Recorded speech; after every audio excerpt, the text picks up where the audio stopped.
Hey everyone, I'm Hermes from Roundabout, and this was our States robot that we competed in about a month ago. And I just thought that before we started our world's rebuild, I would just do a really quick robot explanation because there's some pretty interesting things on here. So I'm gonna start with the chassis. You can see right away, we have a 6 motor drive on 4-inch wheels, and we found that this is really good for barrier crossing. We can get over the barrier really easily. It's as if it's not even there. You can see there's a raised flex wheel in the middle, and that's 3 inches. And we use 60A. We didn't test the 30A, so I don't really know the difference. But the drivetrain is on 343, and that gives us a really good balance of speed and torque.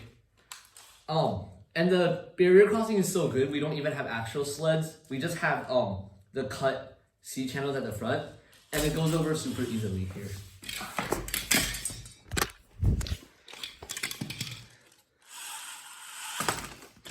It just pops up like that. And you can also see with the drivetrain, we have the 48 teeth gears in there, but then we also have stacked 36 gears, and that's just so the third motor can power it.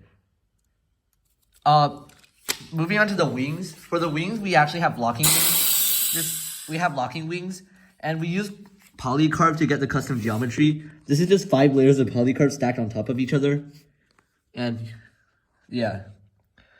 We also have anti-slip on the actual wing structure, and that's just so when we push in tri-balls, it won't slip as easily. This is just for skills. For tournament matches, we have the wedges instead. I'm gonna move on to the intake now. For the intake, we just have a single 5.5 watt motor. We really haven't had any issues with it. Works as well as 11 watt. Because it's 200, we do have a ratio here. I forgot what it was. But we're running a flex wheel intake. Compared to a mesh intake, I really haven't noticed a difference. Both are equally viable, I think. We have the polycarb down here. It's broken. And it's just to raise up the tri-ball. And the reason we have a whole piece of polycarb is because we noticed that when we were barrier crossing, if we had a single piece of polycarb, or if we had stream or rubber bands or something like that, if there was a tri-ball in front, we wouldn't be able to actually cross really well. But with this piece of polycarb, we can cross up, and then it will just knock the tri-ball in front away. So that's really nice. The intake is mounted with hinges and polycarb, and that just gives us the really simple mount. It's really light. We also have the intake sleds on here, you can see. So we can push in tri-balls. The second air tank was added on our second day of States because we noticed we had an air leak and we couldn't find what the problem was.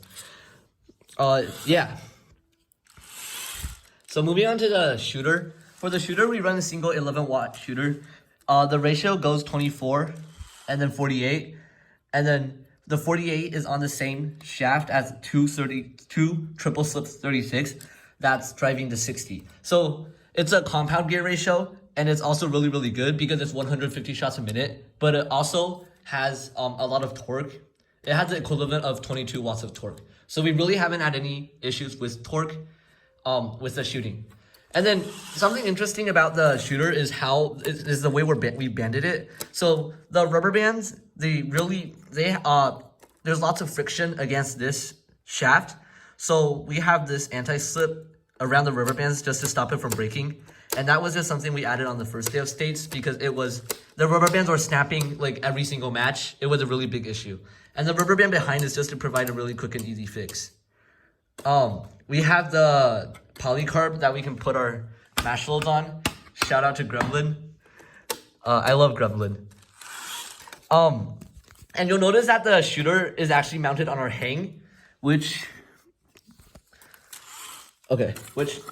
goes up and is powered by a single 11 watt 5.5 motor. So the hang takes around 3 seconds to deploy, and it's C tier on the horizontal bar. So it just goes up like that. And then this means we can also adjust the angle during matches. So at a stifle angle, it can't actually shoot over the center barrier, and we use it for bowling. Because the way that we have it banded is this super high torque. So our bot lines up here, we shoot into the corner and it would just roll over to the other side. It normally doesn't go into the match slope corner, but it just helps with bowling a lot. You can see it's a 5.5 watt motor here, and it's just 12 to 60, and then that's 12 to 84. So the lift is running at 5 RPM, if I remember right. And we also had a set of vertical wings here on the back. And then the way we did it is we didn't actually use them as wings. We really used them as just match slope contact bars. There wasn't a single time in skills or tournament when we actually used these as wings. They were just match slope contact bars. And for the hang, because it is a motor hang, we have a piston ratchet right over there. The piston slides out and the ratchet releases. Hang on. And the ratchet releases, and it just stops the hang from going back up. And it's really high load. You can see it can pick up the entire bot up by the hang and nothing happens. You'll see the brain is mounted.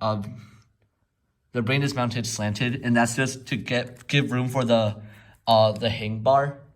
Yeah, the ratchet, it's high load, but it doesn't really deploy well. We would have hit a 209 prog skills if it did deploy, but sadly it didn't. So yeah, that was tragic.